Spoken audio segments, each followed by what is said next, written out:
அன்புள்ளம் கொண்ட அனைவருக்கும் என் பணிவான வணக்கங்கள். இன்னைக்கு நம்ம நாமக்கல் மாவட்டத்தில் அமைந்துள்ள கொல்லிமலையில் பார்க்க வேண்டிய அழகான 6 சுற்றுலா தலங்கள் தான் இந்த வீடியோல பார்க்க போறோம். இப்ப நீங்க பார்த்துட்டு இருக்கிற இந்த ஆகாய கங்கை வாட்டர் ஃபால்ஸ் தான் முதலாவதா நம்ம பார்க்க போற சுற்றுலா தலம்.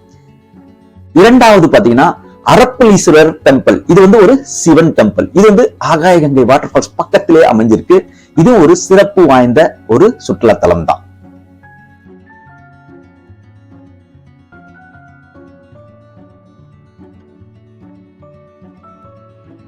மூன்றாவதா நம்ம பார்க்க போற இடம் சீக்குப்பாறை வியூ பாயிண்ட். இது பாத்தீங்கன்னா கிழக்கு தொடர்ச்சி மலைகளின் அழகை இங்கிருந்து இந்த டவர் மேல ஏறி நின்று பார்க்கும்போது சும்மா ரம்மியமான காட்சியா இருக்கும்.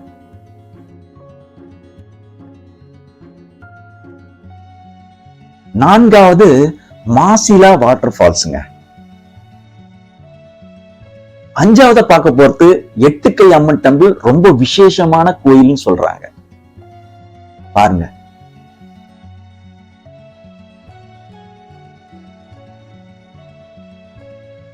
ஆறாவதா நம்ம பார்க்க போற சுற்றுலா தலம் தான் இந்த நம்ம அருவி. ஃபர்தரா நீங்க தெரிஞ்சுக்க போற விஷயம் இந்த வீடியோல என்னன்னு பாத்தீங்கன்னா, இந்த கொல்லிமலையில பார்க்க வேண்டிய அழகான சுற்றுலா தலங்களை 2 நாள்ல சுத்தி பார்க்க முடியுமா அப்படின்ற தகவலையும், அப்புறம் டிராவல் நாங்க எப்படி இங்க பயணம் செஞ்சு வந்தோம், அப்புறம் இங்க சுத்தி பார்க்கறதுக்கான கேப் எல்லாம் அரேஞ்ச் பண்றாங்களா, அதுக்கான செலவு என்ன, அப்புறம் தங்கும் ஹோட்டல் கம்ஃபர்டபுளா இருக்கா, பட்ஜெட் ஃப்ரெண்ட்லியா இருக்கா அப்படின்ற தகவலையும் நான் சொல்ல போறேன். அப்புறம் ஃபுட்டு எங்க சாப்பிடலாம், அதுக்கப்புறம் பாத்தீங்கன்னா எந்த சீசன்ல இது விசிட் பண்ணா நல்லா இருக்கும் அப்படின்ற தகவலையும் நீங்க தெரிஞ்சுக்க முடியும். கடைசியா இது மொத்தத்துக்கான செலவு எவ்வளவு, நாங்க கப்பலா டிராவல் பண்ணுவாங்க, ஸோ எங்களுக்கான செலவு எவ்வளவு ஆச்சு அப்படின்றத உங்களுக்கு முழு தகவலையும் இந்த வீடியோல நான் சொல்ல முடியும். ஸோ இது பாத்தீங்கன்னா ஒரு 2 நாள் பட்ஜெட் டூர் பிளானா ஒரு கம்ப்ளீட் கைடா இருக்கும் உங்களுக்கு.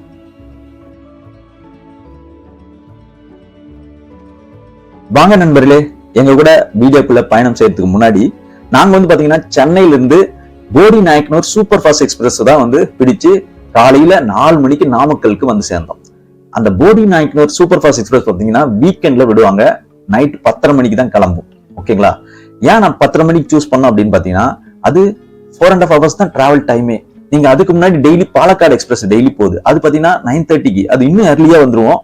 சரி, அந்த ரொம்ப ஏர்லியா போகக்கூடாது அப்படின்றதால இங்க வந்தோம். இதுதான் பாத்தீங்கன்னா அந்த நாமக்கல் ரயில்வே ஸ்டேஷன். காலையில 4 மணிக்கு இறங்கணுங்க.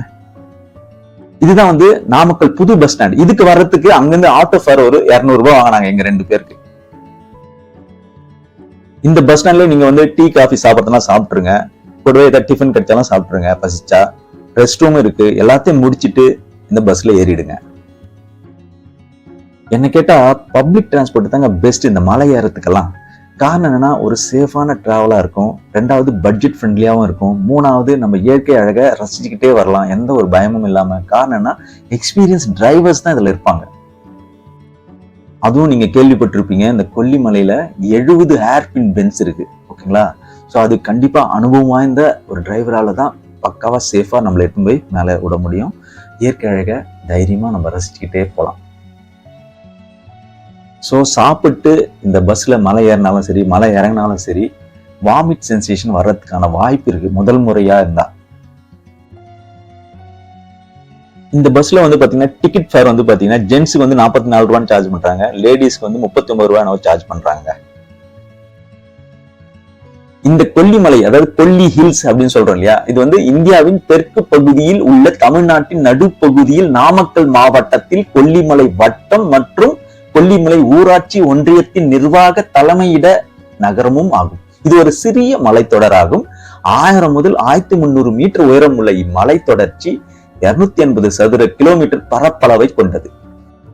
இதன் உயர்ந்த சிகரம் பாத்தீங்கன்னா 1400 மீட்டர் ஆகுங்க. இத வேட்டைக்காரன் மலை என்றும் சொல்வார்கள். கொல்லிமலை நாமக்கல் மாவட்டத்தின் 5வது வட்டமாக அக்டோபர் 2012 அன்று தொடங்கப்பட்டது. இந்த கொல்லிமலை நகரம் முந்தைய சேலம் மாவட்டத்தில் ஒரு பகுதியாக இருந்தது. நாங்க பாத்தீங்கன்னா ஜூன் மாசம், அதாவது லாஸ்ட் வீக்கெண்ட்ல சாட்டர்டே கொல்லிமலைக்கு காலையில மலை ஏறிட்டு இருந்தோம். சம்மரா இருந்தாலும் மலையில வந்தா கண்டிப்பா குளிர்ச்சி இருக்கத்தானே செய்யும். அதுவும் காலையில சூப்பரா இருக்குங்க. காலையில நீங்க டிராவல் பண்ணீங்கன்னா மலையில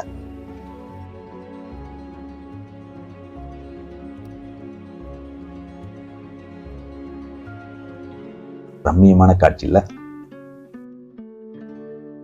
மத்தியான நேரத்துலலாம் டிராவல் பண்ணாதீங்க. சோ இந்த நாமக்கல் பஸ் ஸ்டாண்ட்ல இருந்து கொல்லிமலை வர்றதுக்கு மினிமம் 2 hours ஆகும் ஒரு நல்ல டிரைவரா இருந்தா, அதாவது எக்ஸ்பீரியன்ஸான டிரைவரா இருந்தா. இந்த பஸ்ஸோட கடைசி ஸ்டாப்பிங் வந்து பாத்தீங்கன்னா அரப்பளீஸ்வரர் திருக்கோயிலுங்க. ஆனா நாங்க புக் பண்ண ஹோட்டல் வந்து லோட்டஸ் ரிசார்ட், அதுக்கு முன்னாடியே வந்தது, அதனால நாங்க இறங்கிட்டோம். இந்த ஹோட்டலோட செக்இன் டைம் வந்து பாத்தீங்கன்னா 2 o'clock, செக் அவுட் டைம் வந்து 12 o'clock. நாங்க சீக்கிரம் வந்திருந்தாலும், அதாவது 7:30 8 o'clockலாம் வந்துட்டோம் அங்க ஹோட்டலுக்குள்ள. இருந்தாலும் கொஞ்ச நேரம் வெயிட் பண்ண சொன்னாங்க. வெயிட் பண்ணி ஒரு 8:30க்குலாம் எங்களுக்கு வந்து ரூம் கொடுத்துட்டாங்க. அதுக்காக எக்ஸ்ட்ரா தான் ரூம் சார்ஜ் பண்ணல. அங்கேயே பிரேக்ஃபாஸ்ட் வந்து பஃபெட் அரேஞ்ச் பண்ணியிருந்தாங்க. பெர் ஹெட் வந்து 200 rupees சார்ஜ் பண்ணியிருந்தாங்க. ஆனா அதுக்கான வர்த் இருக்கு, பட் அவ்வளவு தேவையில்ல அப்படின்னு நினைக்கிறவங்க போற வழியில எங்கன்னா சாப்பிட்டுக்கலாம். ஆனா அங்க மத்ததெல்லாம் வந்து ஆஃப்டர்நூனா இருக்கட்டும் இல்ல நைட்டா இருக்கட்டும் ரீசனபிள் பிரைஸ்ல நல்ல குவாலிட்டியா இருக்குங்க. ஃபுட்டு நல்ல டேஸ்டாவும் இருக்கு, அது ஞாபகம் வச்சுங்க. சரி, ஒரு முக்கியமான 4-5 இடம் மட்டும் சுத்தி பார்த்தலாம் அப்படின்னு நினைக்கும் போது ஆட்டோல போயிடலாம்னு நினைச்சோம். ஆனா அங்க ஆட்டோ ஓடாது, ஆட்டோவே கிடையாது. ஸோ கேப் தான் அரேஞ்ச் பண்ணி ஆகணும். சரி, அந்த ரிசப்ஷன்லேயே கேட்டோம், அவங்க அரேஞ்ச் பண்ணி கொடுத்தாங்க. பெர் டேக்கு வந்து 2500 ரூபாய் சார்ஜ் பண்றாங்க. ஓகேங்களா, 4 பேரா இருந்தாலும் சரி, 2 பேரா இருந்தாலும் சரி. ஓகே, இங்க கொல்லிமலையில வந்து பாத்தீங்கன்னா காஃபி கொட்டை தான் அதிகமா பயிர் செய்வாங்க, டீ எஸ்டேட்லாம் கிடையாது. ஸோ அதை தான் எங்க டிரைவர் வந்து பறிச்சுட்டு வந்து எங்கிட்ட காமிச்சாரு. அந்த கொட்டை வந்து பாத்தீங்கன்னா உள்ள இருக்கும். அந்த பழம் வந்து பாத்தீங்கன்னா சிவப்பா இருந்ததுன்னா அது சாப்பிடலாம், அவ்வளவு இனிப்பா இருந்தது, சாப்பிட்டு பார்த்தோம் நாங்களும். நாங்க என்ன பண்ணோம், ஃபுல் டே எங்களுக்கு தேவையில்ல, ஒரு ஹாஃப் டே மட்டும் போதும் அப்படின்னு சொல்லிட்டு ஒரு முக்கியமான 3 இடம் மட்டும் சுத்தி காமிக்க சொல்லியிருந்தோம். அதாவது அரப்பளீஸ்வரர் திருக்கோயில், அப்புறம் வந்து ஆகாய கங்கை வாட்டர் ஃபால்ஸ், அப்புறம் அந்த சீக்குப்பாறை வியூ பாயிண்ட், இது 3 மட்டும் காமிங்க, அதுக்கு எவ்வளவு சார்ஜ் ஆகும்னு கேட்டு அவங்க கிட்ட 1500 ரூபாய் பேசி முடிச்சோம். ஸோ 3 o'clockலாம் ரிட்டர்ன் வந்துட்டோம். ஓகேங்களா, ஸோ இப்போ வந்து நம்ம ஃபர்ஸ்ட் வந்து போற இடம் வந்து பாத்தீங்கன்னா ஆகாய கங்கை வாட்டர் ஃபால்ஸ் தான் இப்போ போயிட்டு இருக்கோம். நாங்க அங்க டிஃபன் சாப்பிட்டு கேப் பிடிச்சி ஸ்ட்ரைட்டா அங்க போய் நிறுகிறோம். இதுதான் போற வழி. இந்த அரப்பளீஸ்வரர் திருக்கோயிலும் ஆகாய கங்கை வாட்டர் ஃபால்ஸும் பக்கத்துல இருக்கும். அதுக்கான பார்க்கிங் தான் இது. இது வந்து பாத்தீங்கன்னா ஒரு 1 கிலோமீட்டர் முன்னாடி பிளாக் பண்ணிட்டாங்க. காரணம் என்னன்னா அங்க வந்து பெருசா பள்ளம் தோண்டி இருக்காங்க, அது கோயில் என்ட்ரன்ஸ்லயே. அதனால நடக்க விட்டாங்க ஒரு கிலோமீட்டர். இதுதான் அதனுடைய என்ட்ரன்ஸ். அந்த பக்கம் பாத்தீங்கன்னா கோயில், இந்த பக்கம் பாத்தீங்கன்னா ஆகாய கங்கை வாட்டர் ஃபால்ஸோட என்ட்ரன்ஸ். கீழே டிக்கெட் வாங்கிக்கணும், ஒரு ஆளுக்கு 30 ரூபாய் சார்ஜ் பண்ணுவாங்க பெரியவங்களுக்கு, சின்னவங்களுக்கு வந்து 20 ரூபாய். ஸோ இந்த டே 1ல இந்த 3 இடத்தையும் சுத்தி பார்த்துட்டு 3 மணிக்கெல்லாம் ரிட்டர்ன் ஆயிட்டு ஃபுல்லாவே ரெஸ்ட் எடுத்துட்டா மறுநாள் மீதி 3 இடத்த இதே மாதிரி ஆஃப் டே கேப் ரெண்டல் பேசிட்டு சுத்தி பார்த்துட்டு செக் அவுட் பண்ணிடலாம் அப்படின்னு நினைச்சோம். இந்த வாட்டர் ஃபால்ஸ்க்கு டைமிங் வந்து பாத்தீங்கன்னா காலையில 6 மணில இருந்து ஈவினிங் 3 o'clock வரைக்கும் அலோவ் பண்றாங்க. இந்த வாட்டர் ஃபால்ஸ் அதாவது நாமக்கல்ல இருந்து 55 கிலோமீட்டர் டிஸ்டன்ஸ்ல இருக்குங்க. இது வந்து பாத்தீங்கன்னா கொல்லிமலையில் உள்ள ஐயாற்றின் மீது அமைந்துள்ளது. இந்த அருவி கிட்ட போறதுக்கு கிட்டத்தட்ட நம்ம 1300 படிக்கட்டு இறங்கி போனோங்க. சில இடத்துலாம் பாத்தீங்கன்னா ரொம்ப டேப்பரா செங்குத்தா இருக்குங்க, கொஞ்சம் பயமாவும் இருக்கும். இறங்கும்போது ஒன்றும் பிரச்சனை இல்லை, பட் இருந்தாலும் இந்த வயசானவங்க, மூட்டு வலி இருக்கிறவங்க, ஹார்ட் பேஷண்ட்ஸ் எல்லாம் நடந்து போறது அட்வைசபிள் கிடையாது. அவங்களால முடியாது. நிறைய இடத்துல வயசானவங்களாம் உட்காந்துடுறாங்க, ரெஸ்ட் எடுத்துட்டு கொஞ்சமா வராங்க. சில பேர் திரும்பியே போயிடுறாங்க. ஸோ அதை பார்த்துங்க.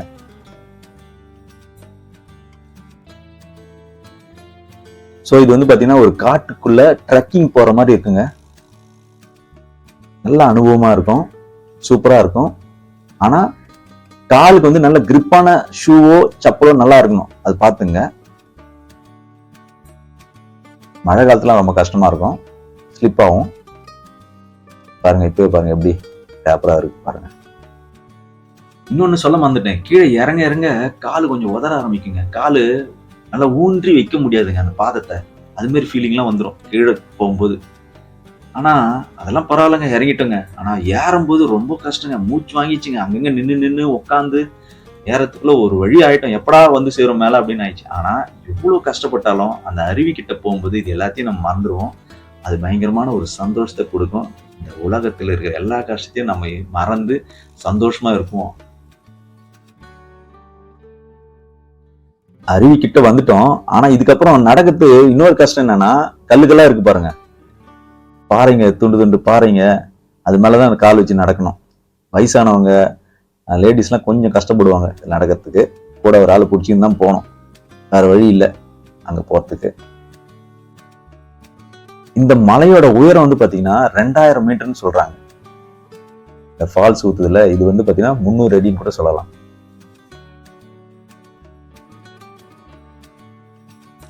செமையா இருக்குல்ல? வயசானவங்க இந்த லேடிஸ்லாம் அந்த அருவி கொட்டுற இடத்துல போய் குளிக்கிறதுக்கு ரொம்ப கஷ்டமா இருக்குங்க. ஏன்னா அந்த அருவியை கிராஸ் பண்றதுக்கு 2 கயிறு குத்துருக்காங்க, அதை பிடிச்சின்னு தான் போனோம். இடுப்பளவு தண்ணி வேற இருக்கும், சில இடத்துல கூழாங்கல் இருக்கும், அவ்வளவு ஈஸியா அந்த ஆர்த்தியே கடந்து போக முடியாது. அவ்வளவு கஷ்டமா இருந்தாலும் சில பேர் அதை போறாங்க, லேடிஸ் கூட அங்க போய் குளிக்கிறாங்க. அங்க போயிட்டீங்கன்னாவே பாறை வழுக்கும், தண்ணி போற ஃப்ளோ வந்து ரொம்ப அதிகமா இருக்கும். ஸோ அங்க போய் நீங்க பிடிச்சிக்கின்னு அப்படியே குளிக்கலாம், சூப்பரா இருக்குங்க. ஆனா அங்க போயிட்டீங்கன்னா உங்களுக்கு தனி உலகங்க அது. ஸோ கொஞ்ச நேரம் 1 hour ஜாலியாக இருந்துட்டு குளிச்சுட்டு மேலே வந்துட்டுங்க. எப்படியோ கஷ்டப்பட்டு வந்தோம்னு வச்சுங்க, தனி கதை. மேலே வந்துட்டு அடுத்ததான் நம்ம கோயில தான் பார்க்க போறோம். கொல்லிமலை அரப்பளீஸ்வரர் திருக்கோயில். இது வந்து சிவன் கோயில்னு சொல்லுவாங்க. நான் சொன்னல அந்த தோண்டி வச்சிருக்காங்க பாருங்க. அதனால இங்க பார்க்கிங் அலோவ் பண்ணல. கொஞ்சம் பேர் மட்டும் ஸ்டார்டிங்ல அலோவ் பண்ணாங்க, அதுக்கப்புறம் பிளாக் பண்ணிட்டாங்க. இங்க நீங்க டீ காஃபி ஃப்ரூட்ஸ் இதெல்லாம் விற்கிறாங்க, அதெல்லாம் சாப்பிட்டு அதுக்கப்புறம் கூட கோயிலுக்கு போகலாம். இதான் கோயிலோட என்ட்ரன்ஸ். வந்து மெயின் என்ட்ரன்ஸ் வழியா அலோவ் பண்ணல, சைடு என்ட்ரன்ஸ் தான் அலோவ் பண்ணுவாங்க. இது வந்து பாத்தீங்கன்னா தேவார வைப்புத்தலமா சொல்றாங்க. சங்க காலத்துல கொல்லிமலையானது சதுரகிரி என்றும் தர்ம தேவதை கொல்லிமலையாக இருப்பதால் அறமலை என்றும் அழைக்கப்பட்டதாம். அம்பலவான கவிராயர் இத்தலத்து இறைவன் மீது அரப்பளீஸ்வர் சதகம் என்ற நூலை வந்து ஏற்றிருக்கிறாரு. திருஞான சம்பந்தரும் திருநாவுக்கரசும் தமது தேவார பாடல்களில் கொல்லிமலை பற்றி வந்து குறிப்பிட்டிருக்காங்க. இத்தலத்து சிவபெருமான் சுயம்பு மூர்த்தி, இறைவன் அரப்பளீஸ்வர், அன்னையின் பெயர் அறம் வளர் நாயகி என்பதாகும். அறை என்றால் மலை, பள்ளி என்றால் தங்கி இருப்பவர் என்று பொருள். மலையின் மீது ஆலயம் அமைந்துள்ளதால் அரைப்பளீஸ்வரர் என்று இறைவன் அழைக்கப்பட்டார். ஆனால் காலப்போக்கில் இப்பெயர் மருவி அரப்பளீஸ்வர் என்று தற்போது மக்களால் அழைக்கப்படுகிறார். ஸோ இந்த கோயிலை நீங்க அரை மணி நேரத்துல சுத்தி பார்த்துட்டு தரிசனமும் முடிச்சிடலாம். நாங்களும் தரிசனம் முடிச்சுட்டு கிளம்பிட்டோம்.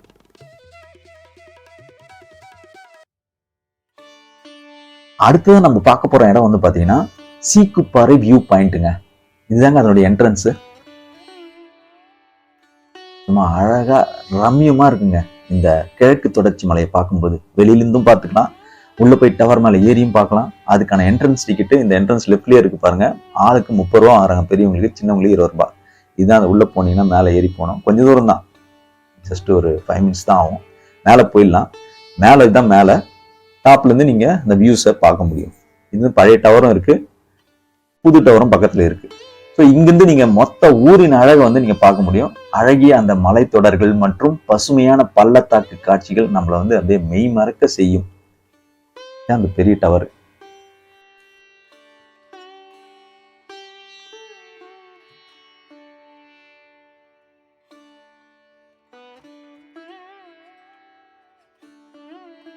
இங்கெல்லாம் நின்னீங்கன்னா டைம் போறதே தெரியாதுங்க. மார்னிங் ஈவினிங் வந்தீங்கன்னா சும்மா சூப்பரா இருக்கும் தான் நினைக்கிறேன். மத்தியான டைம்ல நாங்க வந்தோம், அதுக்கே இப்படி இருக்கு. சூப்பர்ல. ஸோ இதெல்லாம் முடிச்சுட்டு நாங்கள் வந்து கடைசி தான் சாப்பிட போனோம். ஒரு 2 o'clock ஆயிடுச்சு.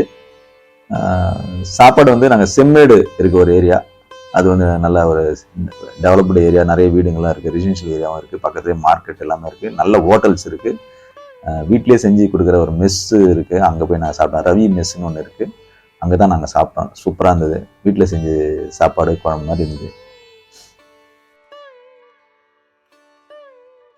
அரௌண்ட் 150-200 தான் சார்ஜ் பண்ணுவாங்க எல்லாத்துலேயுமே. கொஞ்சம் காஸ்ட்லியே போனீங்கன்னா அதோட கொஞ்சம் அதிகமாக இருக்கும். நான்வெஜ்லாம் போனீங்கன்னா எங்களுக்கு 150 பர் ஹெட் சார்ஜ் பண்ணாங்க மீல்ஸ். ஸோ டே 1 டூரை இதோட முடிச்சுக்கிட்டு சாப்பிட்டு ரூமுக்கு போய் சேரும்போது 3 மணி. நாங்கள் ஏன் சீக்கிரம் இன்னைக்கு முடிச்சுக்கிட்டோம் அப்படின்னா ரெஸ்ட் எடுத்துக்கு தான், வேற ஒன்றும் இல்லை. ஏன்னா நைட்டு ட்ரெயினில் சரியாக தூங்க முடியல அப்படின்றதால. ஸோ நாங்கள் சாப்பிட்டு டிவி பார்த்துட்டு நல்லாவே தூங்கிட்டோம். காலையில் 8 o'clock ஃப்ரெஷ்ஷாக எழுந்து கிளம்பிட்டு செக் அவுட் பண்ணிட்டோம் ஹோட்டலில். ஏன்னா நாங்கள் வந்து 12 o'clock வந்து செக் அவுட் டைம் இல்லையா, அதனால அதுக்குள்ளே 3 இடம் முடிக்க முடியுமோ இல்லையோ முன்ன பண்ண ஆகும். ஸோ கேப் டிரைவர் அதுக்கேற்ற மாதிரி நம்ம பிளான் பண்ணிக்கலாம். எங்கேயாவது மெயின் ஸ்டாப்பிங் இருக்கும் இல்லையா, செம்மேடு இல்லைனா வந்து டெம்பிள், அந்த அரப்பளீஸ்வரர் டெம்பிள் அந்த கூட அதான் மெயின் ஸ்டாப்பிங், அங்கே தான் உட்காந்து போக முடியும். நடுவில் யாருன்னா ரஷ் இருக்கும் அப்படின்ற மாதிரி சொன்னாங்க. ஸோ இந்த 2 இடத்துல பிளான் பண்ணிட்டோம் வரும்போது. அதனால நாங்கள் வந்து செக் அவுட் பண்ணி பேக்கெல்லாம் கேப்ல வச்சாச்சு. ஸோ ரிட்டர்ன் டிக்கெட் வந்து பாத்தீங்கன்னா நாங்க சேலத்துல ஏறுற மாதிரி தான், சேலம் டு சென்னை. ஓகேங்களா, ஏன்னா நாமக்கல்ல ட்ரெயின் கிடையாது இந்த டைமிங்ல. ஸோ அதனால சேலத்துல வந்து புக் பண்ணியிருந்தோம். டைமிங் வந்து பாத்தீங்கன்னா 5:40க்கு ட்ரெயின். ஸோ அதுக்குள்ள நாங்க ரீச் ஆகணும்.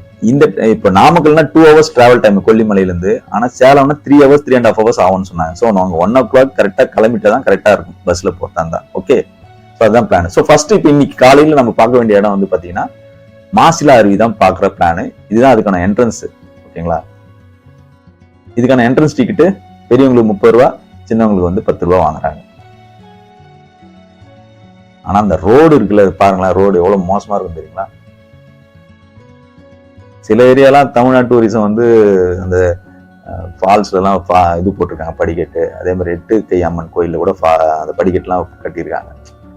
ஆனா இந்த இடம் இன்னும் ரோடு போடாம வச்சுன்னு இருக்காங்க. இதுதான் பார்க்கிங் ஏரியா. அப்படியே இறங்கி போனா நம்ம மாசிலா அருவிக்கு ஒரு 5 minutes வாக் பண்ணா போதும், போய் சேர்ந்துடலாங்க. ரொம்ப தூரம் கிடையாது, கஷ்டமும் கிடையாது.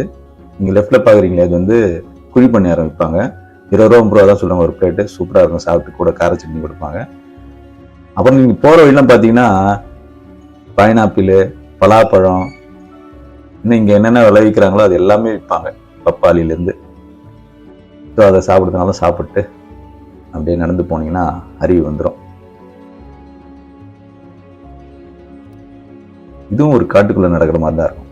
எல்லாமே மலை பிரதேசம் தானே. அதுக்கு முன்னாடிலாம் இந்த வழி போட்டிருக்க மாட்டாங்க. அதே மாதிரி மழை காலத்துல அது பக்கத்துல நடந்து போறோம் இல்லையா, அது பக்கத்துல வந்து தண்ணி போயினே இருக்குமா, அருவி மாதிரி. இங்க கூட ஒரு வாரத்துக்கு முன்னாடி மழை வந்தா சொன்னாங்க, பட் எந்த அளவுக்கு தண்ணி ஊத்தல. ஆனா பாருங்க, அதுதான் அருவி. இதுக்கு பேரு தான் மாசிலா அருவி அப்படின்னு சொல்றாங்க. இது வந்து ஏற்கனவே சொன்ன மாதிரி 7 கிலோமீட்டர் தொலைவில் இருக்குது கொல்லிமலையில இருந்து. இது வந்து கொல்லிமலையில் உள்ள மூலிகைகளை உரசி வருவதால் மாசு இல்லாத அருவி என பெயர் பெற்றது. அதுதான் வந்து மாசிலா அருவி என்று மருவியது. புரியுதுங்களா? ஸோ அவ்வளவு நல்லது இங்க குளிச்சா.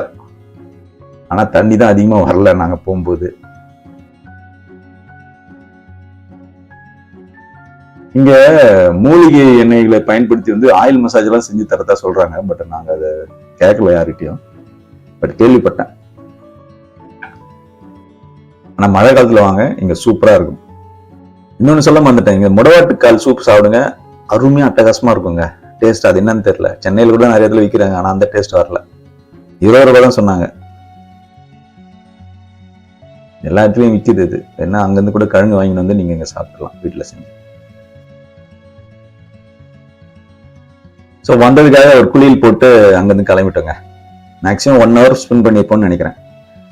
நீங்க வந்து இந்த பனி காலத்துல வரலாங்க, இன்னும் சூப்பரா இருக்கும் அந்த இயற்கை காட்சி. 2வது மழை வந்து முடிஞ்ச பிறகு நல்ல தண்ணி போதான்னு கேட்டு வந்தீங்கன்னா இன்னும் அந்த அருவியெல்லாம் போறதை நீங்க நல்லா ரசிச்சுட்டு குளிச்சுட்டு வரலாம். ஸோ அடுத்ததான் நம்ம பார்க்க போற இடம் வந்து பாத்தீங்கன்னா 8 கை அம்மன் திருக்கோயில். கொல்லிமலைக்கு அழகு சேர்ப்பது கொல்லிப்பாவை என்று கூறப்படும் 8 கை அம்மனாகும். ஸோ இந்த 8 கை அம்மன் கோயில் என்ட்ரன்ஸ் தான். அப்படியே இறங்கி கொஞ்சம் தூரம் அப்படியே நடந்து போகலாம். ரொம்ப தூரம்லாம் சொல்ல முடியாது, 1 கிலோமீட்டர் 1.5 கிலோமீட்டர் இருக்கும், அவ்வளோதான். அப்படியே பக்கத்துல தோட்டம்லாம் இருக்கும், வாழைத்தோட்டம். இதுவும் ஒரு காட்டுக்குள்ள போற மாதிரி தான் இருக்கும்.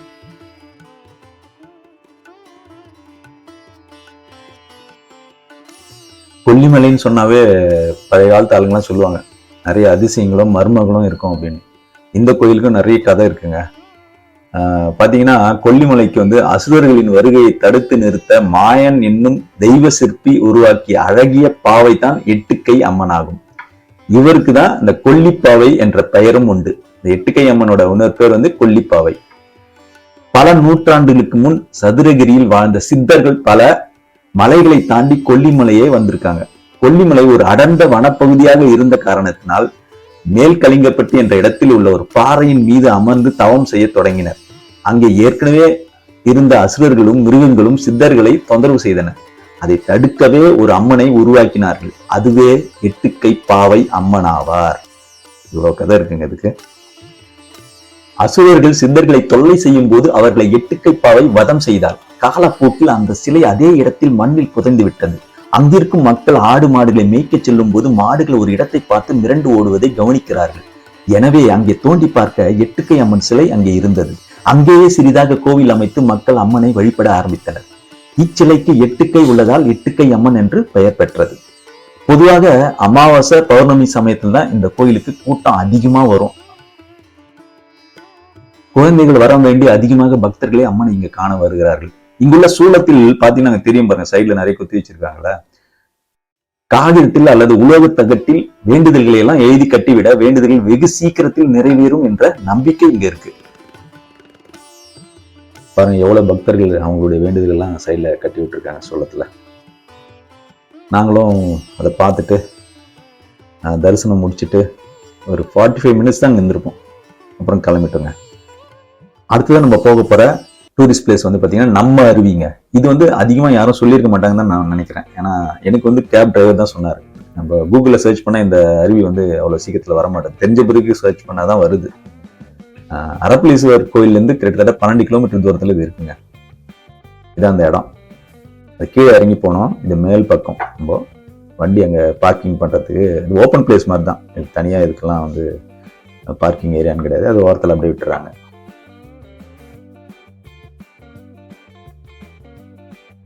கொல்லிமலைக்கு வந்தா மட்டும் குளிக்காம மட்டும் வந்துடாதீங்க. அவ்வளவு நல்ல தண்ணி, மூலிகை நிறைந்த தண்ணின்னு தான் சொல்லணும்.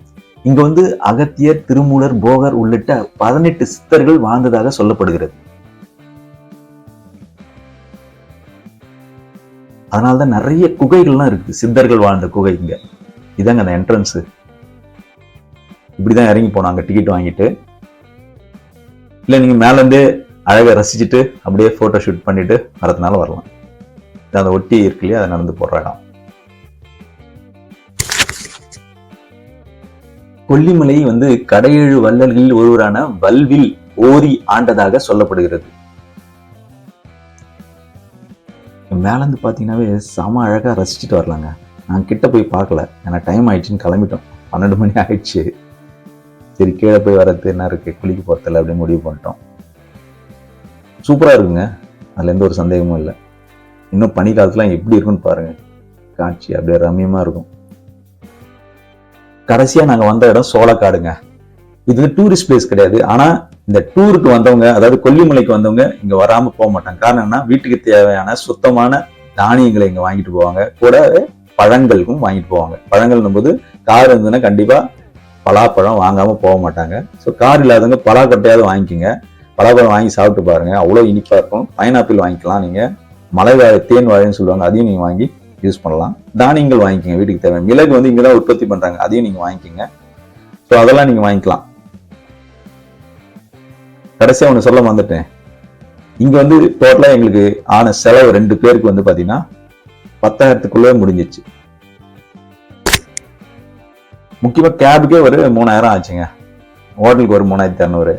மீதிலாம் ட்ரெயின் செலவு, சாப்பாடு செலவு தான். நீங்க சாப்பிட்றது பொறுத்து இருக்கு எந்த ஹோட்டலில் சாப்பிடும். ஸோ 10,000க்குள்ள போதும் 2 பேருக்கு. ஸோ அவ்வளவுதாங்க இந்த வீடியோ. இந்த வீடியோ உங்களுக்கு பிடிச்சிருந்ததுன்னா லைக் பண்ணுங்க, சப்ஸ்கிரைப் பண்ணுங்க, உங்க ஃப்ரெண்ட்ஸ் ஃபேமிலிக்கெல்லாம் ஷேர் பண்ணுங்க. கூடவே பெல் நோட்டிபிகேஷன் தட்டி விடுங்க. அப்பதான் அடுத்தடுத்து போற வீடியோ உங்களுக்கு வந்து சேரும். நன்றி, வணக்கம்.